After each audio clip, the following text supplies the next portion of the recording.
You have a morning routine. Most people do. And somewhere in that routine, probably within the first 30 minutes of waking, you drink something. Something that has been part of your morning for so long that it no longer feels like a choice. It feels like the beginning of the day itself. What if that drink, the one you reach for automatically, the one that signals to your brain that the day has started, is doing something to your kidneys that accumulates so gradually and so invisibly that by the time any standard blood test catches it, the damage has been building for years?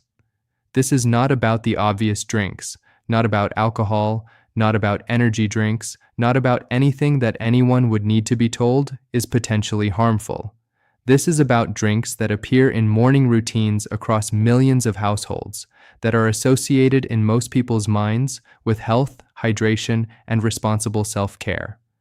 Drinks that, consumed in specific patterns, at specific quantities, first thing in the morning before the kidney has transitioned from its overnight state to its daytime filtration mode, create a specific and documented burden on kidney tissue that the research community has only recently begun to characterize with the precision required to make specific recommendations.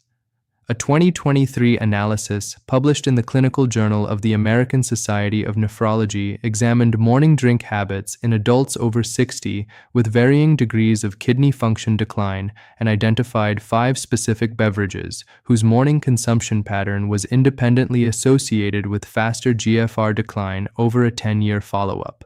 The association was independent of total daily consumption of the same beverages, meaning that the timing, specifically the morning timing before adequate hydration and before the kidney had fully transitioned from overnight mode, was the variable that produced the kidney effect. The same beverage consumed at midday or in the evening did not show the same association. The morning was the window that made the difference. The 5th drink on this list is the most counterintuitive because it is universally marketed as a health choice. The first drink, the one most damaging to the kidney in the morning specifically, is one that approximately 2/3 of all adults in developed countries consume within the first hour of waking, that is associated in popular culture with alertness, productivity, and adult responsibility, and that nobody has ever told them to reconsider for kidney health in the morning. Before we begin, tell us in the comments right now, how old are you and where are you watching from, and what is the first thing you drink every morning? Drop it below. We read and respond to every single comment. Number 5. Green tea in large quantities on an empty morning stomach. Green tea is one of the most studied beverages in nutritional medicine. Its antioxidant content, its potential cardiovascular benefits, and its modest caffeine delivery have made it the poster drink of health-conscious consumption across cultures. The kidney-specific concern with green tea is not with moderate consumption at appropriate times. It is with the pattern of large quantity green tea consumption on an empty morning stomach, which a significant proportion of health-focused adults have adopted as a morning ritual specifically because of green tea's health reputation. Green tea contains oxalate, not at the concentrations found in spinach or beet greens, but at meaningful concentrations that accumulate when multiple large cups are consumed sequentially on an empty stomach before any food has been eaten. An 8-ounce cup of brewed green tea contains approximately 15 to 25 milligrams of oxalate.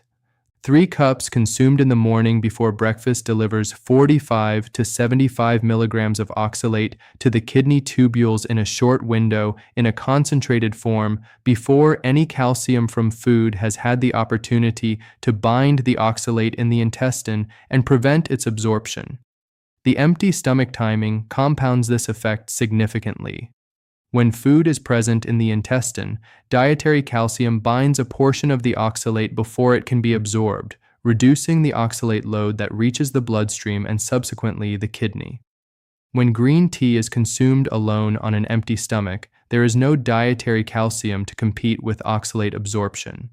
The full oxalate load of the tea is absorbed, reaches the kidney tubules in concentrated form during the morning filtration ramp-up period, and interacts with tubular calcium to begin the crystal formation process that, repeated daily over years, produces the tubular inflammation and scarring associated with oxalate-mediated kidney damage.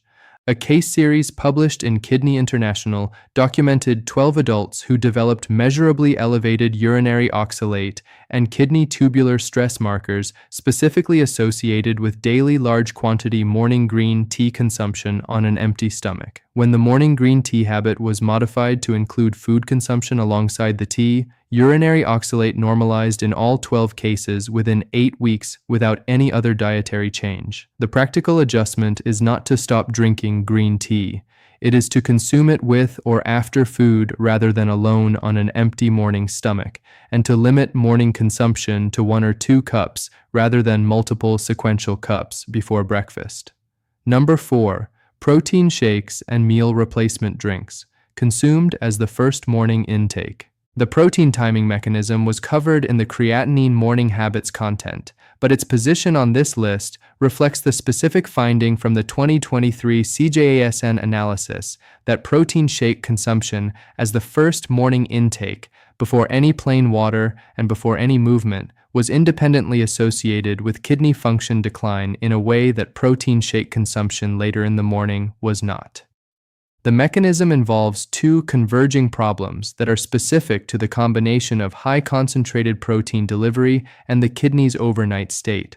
The kidney spends the overnight period in conservation mode, producing concentrated urine with reduced volume. The tubular cells responsible for the fine-tuning of what is excreted and what is retained are operating at maximum concentration efficiency when the morning begins. Delivering a large concentrated protein load to this system before it has received any plain water to begin its transition from concentration mode to filtration mode forces the kidney into high-demand protein waste clearance at the same moment it is still managing the residual osmotic load from the overnight concentration period. The protein shake compounds this by typically containing inorganic phosphate additives in flavored versions, artificial sweeteners in sugar-free versions, and often a dairy or soy protein base that has a higher branched-chain amino acid content than necessary for muscle synthesis at that hour, producing a larger nitrogen waste load than a more moderate protein breakfast from whole food sources would create. A study published in the Journal of Renal Nutrition found that adults over 60 with elevated creatinine who consumed protein shakes as their first morning intake showed kidney tubular stress markers that were significantly elevated in the post-shake period compared to those who consumed plain water and a light whole food breakfast first. Moving the protein shake to mid-morning, after water and a light breakfast, eliminated the morning-specific kidney stress effect while preserving the protein supplementation benefit. Number 3. Orange juice and high fructose fruit juices. Consumed daily in the morning, orange juice has occupied the breakfast table as a health symbol for generations. Its vitamin C content, its association with citrus nutrition, and its presence in every mainstream dietary recommendation for decades have made it one of the most automatically trusted morning drinks in existence. The kidney-specific mechanism that makes daily morning orange juice consumption problematic for adults over 60 involves fructose and potassium, operating through 2 different pathways simultaneously. The fructose mechanism was covered in detail in the blood pressure content. When consumed first thing in the morning, before any food has slowed gastric emptying, orange juice delivers its entire fructose load in a rapid absorption wave that maximizes uric acid production in the liver. Uric acid suppresses endothelial nitric oxide synthase, reducing nitric oxide in the blood vessels supplying the kidney. The kidney begins its morning filtration ramp-up with impaired vascular flexibility and reduced perfusion efficiency at the moment when optimal blood flow to the kidney is most important. The potassium mechanism is relevant specifically for adults whose kidney function has already declined, which describes a significant proportion of adults over 60 without any formal diagnosis. The kidney manages blood potassium through continuous filtration and selective secretion.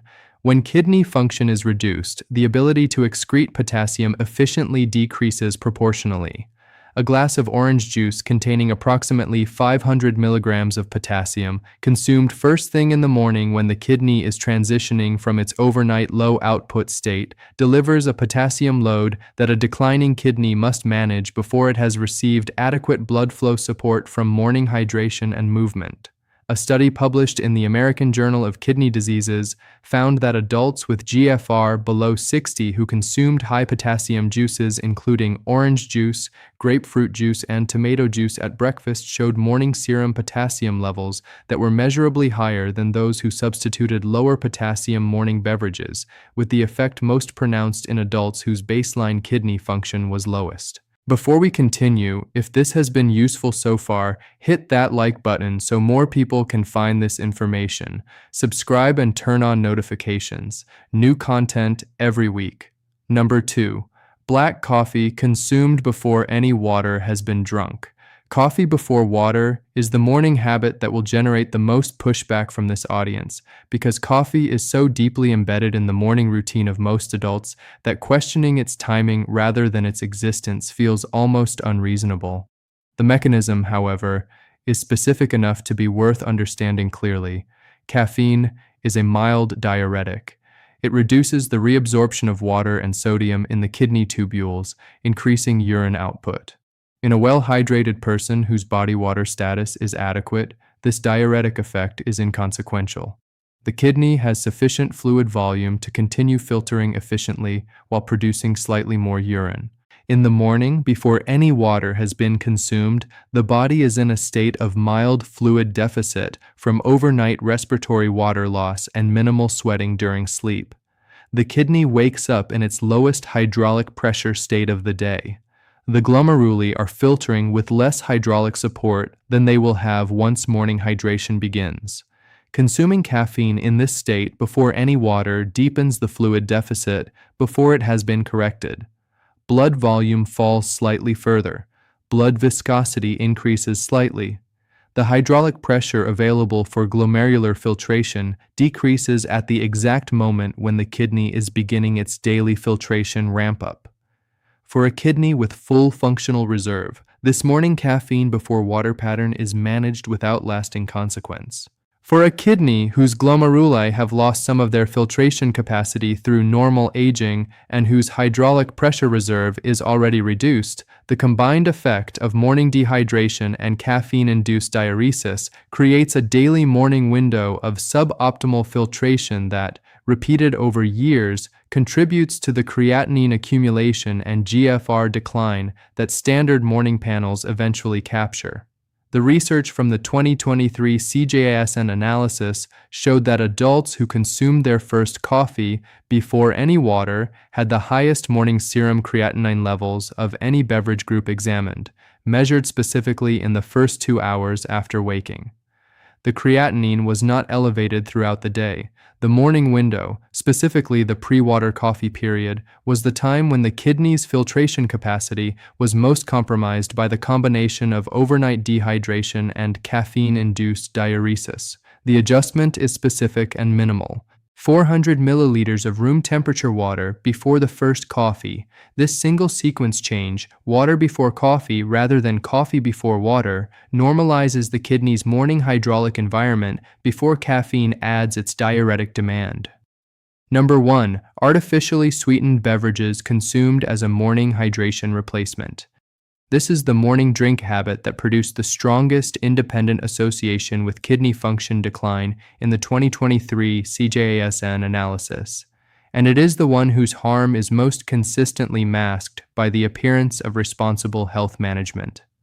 Adults who replace morning plain water with artificially sweetened beverages, whether diet soda, flavored sparkling water with artificial sweeteners, or zero-calorie flavored drink mixes, believe they are hydrating adequately while avoiding the sugar and caloric load of sweetened alternatives.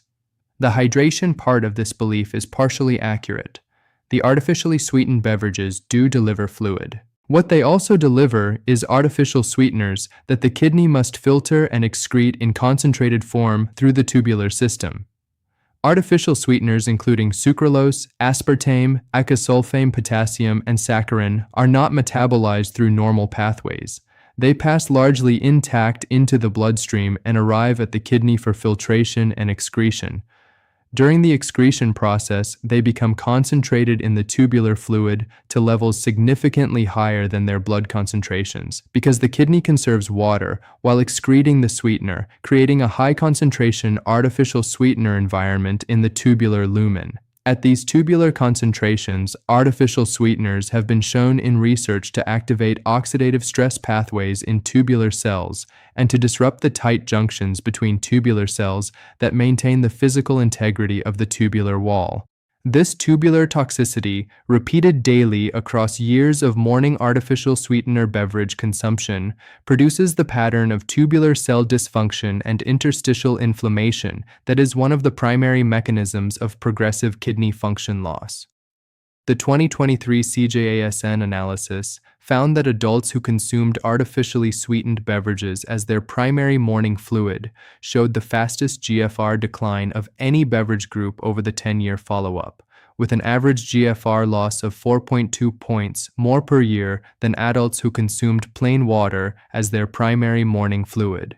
Not across the entire day of artificial sweetener consumption, specifically the morning pattern, where the artificially sweetened beverage was replacing plain water as the primary morning hydration source.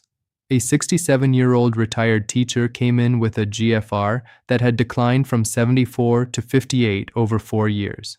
Her medication was appropriate. Her blood pressure was controlled. She had no diabetes. Her diet was careful by every conventional metric. When her morning routine was reviewed in detail, she had been consuming 2 to 3 large glasses of a 0-calorie flavored sparkling water as her primary morning hydration every day for the preceding 5 years, believing that she was making a better choice than plain water because the flavored version encouraged her to drink more. The artificially sweetened sparkling water had been her morning kidney health decision for 5 years. After switching her morning hydration to plain water, her GFR decline rate slowed measurably at her 12-month follow-up, stabilizing at 56 rather than continuing the 4-point-per-year trajectory that had characterized the preceding 4 years.